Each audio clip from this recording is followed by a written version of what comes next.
দর্শক, এই মুহূর্তে শাহবাগ এলাকায় আছেন আমাদের সহকর্মী আফজাল হোসেন, যুক্ত হচ্ছে তার সাথে। আফজাল, জুলাই সনদের দাবিতে অবরোধকারীদের কর্মসূচির এখন কি অবস্থা, আর অবরোধ কি এখনো আছে?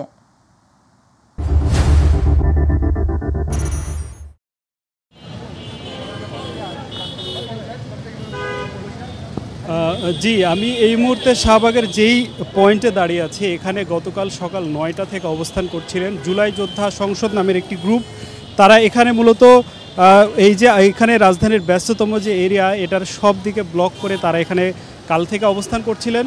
এবং আপনি জানেন শাহবাগ রাজধানীর অন্যতম গুরুত্বপূর্ণ একটা ক্রসিং। এখানে একাধিক হসপিটাল, জাদুঘর সহ অন্যান্য স্থাপনা রয়েছে, পাশে ঢাকা ইউনিভার্সিটি রয়েছে। এটা অত্যন্ত গুরুত্বপূর্ণ একটা জায়গা। এই জায়গাটা ব্লক করার ফলে প্রচণ্ড যানজটের সৃষ্টি হচ্ছিল, জনগণের ভোগান্তি হচ্ছিল।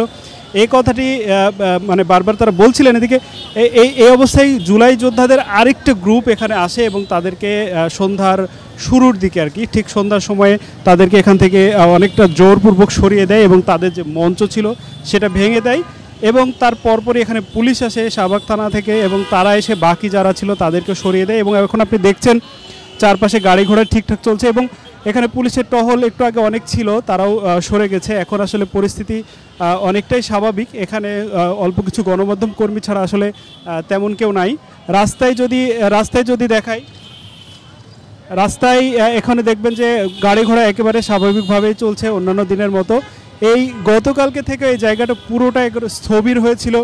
এখানে আসা রোগীরা, হসপিটালে আসা রোগীরা, অ্যাম্বুলেন্সে থাকা রোগী এবং স্বজনরা নিঃসন্দেহে কষ্ট পাচ্ছিলেন।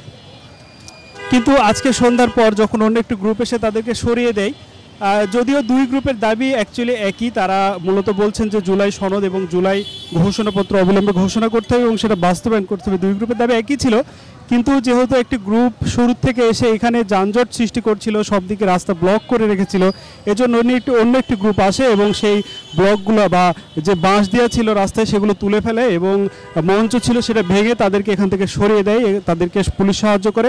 সব মিলে এখনকার শাহবাগের পরিস্থিতি আপনি দেখছেন আমার পেছনে।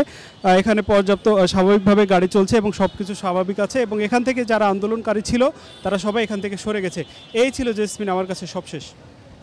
আফজাল, আপনাকে ধন্যবাদ। দর্শক, শাহবাগ মোড় থেকে জুলাই সনদের দাবিতে অবরোধকারীদের কর্মসূচির বিষয়ে সর্বশেষ অবস্থা জানাচ্ছিলেন আমাদের সহকর্মী আফজাল হোসেন।